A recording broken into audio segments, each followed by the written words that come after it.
Ukraine.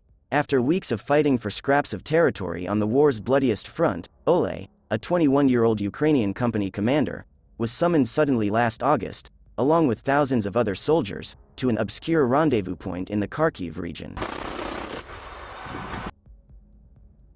At his last position, relentless Russian artillery fire had stalked his men's every step.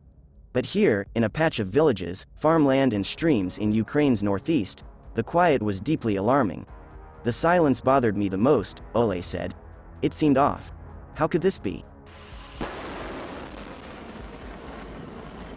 Even more unsettling were the orders his superiors handed down. To charge as far as 40 miles into enemy territory at high speed in an audacious, top-secret counteroffensive, directly between the Russian-occupied stronghold of Izium and Russia's own Belgorod region dotted with military bases. It seemed preposterous. Some kind of dubious operation.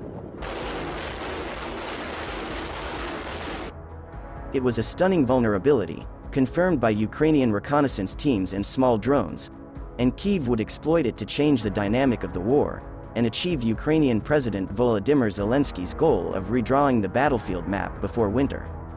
After Russia's invasion began on February 24, Ukrainian troops forced Russia's retreat from Kyiv in an underdog triumph that ended the first stage of the conflict. Thwarted from conquering the capital, Russia concentrated its power in the south and east, pummeling Ukrainian forces until new, longer-range weapons arrived from the United States and Europe and helped stall Moscow's advances. Ukraine had survived, but, after a half-year of war, 1/4 of its territory was still occupied and its military had failed to show it could launch an offensive to retake substantial ground. In early September, Ukrainian forces would steamroll across hundreds of square miles, routing the Russians and surprising themselves. The Kharkiv offensive revealed the inability of an undermanned and under-equipped Russian force to hold territory across a vast front. It shocked the Kremlin, and it proved to Ukraine's supporters that they were not wasting billions in weapons and economic aid.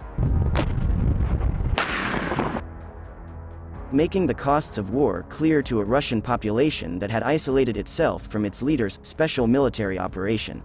The mobilization set off unrest but was too late to stop Ukraine's momentum from spreading south to Kherson, where, after hard combat and significant losses, Kyiv's forces in November recaptured the only regional capital that Putin had seized since the start of the war. This reconstruction of the Kharkiv and Kherson counter-offensives is based on interviews with more than 35 people, including Ukrainian commanders, officials in Kyiv and combat troops, as well as senior US and European military and political officials. What emerges is a story of how deepening cooperation with NATO powers, especially the United States, enabled Ukrainian forces, backed with weapons, intelligence and advice, to seize the initiative on the battlefield, expose Putin's annexation claims as a fantasy, and build faith at home and abroad that Russia could be defeated. "Our relationship with all of our partners changed immediately," said Col General Alexander Syrsky, who commanded the Kharkiv offensive. "That is, they saw that we could achieve victory, and the help they were providing was being used with effect." In the last days of August, Syrsky met in a large operations room in Ukraine's east with his top aides and key brigade commanders. Before them was a 520-square-foot 3D printed terrain map of the part of the Kharkiv region occupied by Russia. Each commander walked the path of his unit's planned assault amid the replica cities, hills and rivers,